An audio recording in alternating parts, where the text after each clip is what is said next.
14 African countries are currently using quality protein maize from Ghana. And then recently we had a WAP adoption survey, that is West African Productivity Project. We did cassava root and tuber research in all.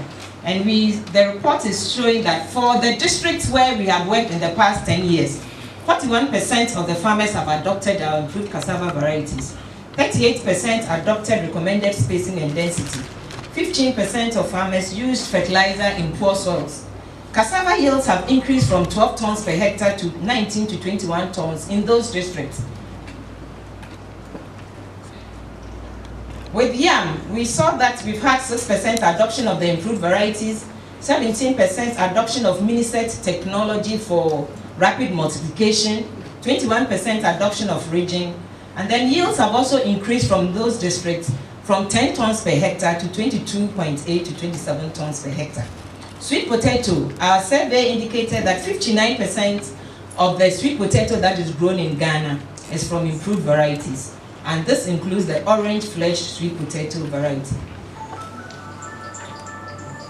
Mr. Chairman, there have been livelihood changes. We cannot talk about so many of them. We know people whose lives have changed by adopting the technologies that we have sent to them. Some of the farmers in poor areas like Amantin can now afford to buy four-wheel drives from the research, adopting our research, and they have won Best District Farmers. Mr. Chairman, we have received a number of awards, and Crop Research received the Gold Award for Excellence in Research during Ghana at 50 celebration. In 2011, the government of Ghana thought it wise to award scientists for their good effort. And I'm very happy and proud to say that in this premier award, the national best scientist came from Crops Research Institute, and he was the former director, Reverend Professor Hans. Please, can you stand up for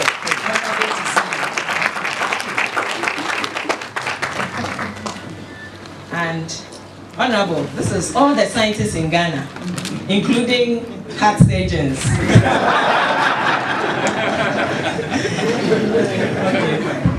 Now, the best maize breeding team in 2008, 2009, 2010, and 2016 in West Africa has come from Crops Research and Savannah Agricultural Research Institute. Mr. Chairman, the highest winner of National Best Agricultural Researcher Awards has come from this institute. We have had it 11 occasions, and there are a number of best researchers sitting in this room. Woman of Excellence Award, we have also received it, myself included. These are some of the pictures of the awards that we have received. This is our former director and two junior scientists who also got the silver and gold, silver and bronze categories for the junior category. Okay, Mr. Chairman, I want to talk a bit about government policy in agriculture now, planting for food and jobs. We are saying that we have studied all this, the 5 pillars. Distribution of improved seeds in maize, rice, soybean, sorghum, and vegetables. Mr. Chairman, we believe that Crops Research Institute should be central to this program because we are the source of the seeds. We, together with Savannah Agricultural Research Institute. Fertilizer subsidies, soil research together with Crops Research and SARI. We have done a lot of research in this area.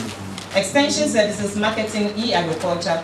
In the one district, one factory, we have a lot of ideas. We have sent some proposals through our DG to the ministry. So we are saying that we are ready to partner the government to achieve its objectives. However, we see a bit of problem.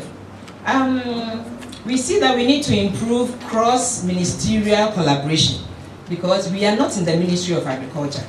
But these agricultural issues, we are at the forefront. So there should be stronger collaboration. Institutional constraints, we do have a lot of constraints, but key among them is high staff attrition without replacement. In the past 5 years, since 2013, every year we've lost an average of 30 staff, and we have only had the opportunity to employ 6 people. Poor national understanding of science, technology, and innovation as a prerequisite for sustainable economic growth. And this we can see in so many ways. Dwindling government support for research, encroachment on research lands. Mr. Chairman will not go into that because we have just come from settling some disputes on land. Threat of high and escalating electricity bills. We are owing the bills. The labs need a lot of electricity, but we cannot afford to pay, and it is stifling us. We are struggling with commercialization versus public good. We were set up as a public good. We have given everything for free, but now we have to be able to generate money.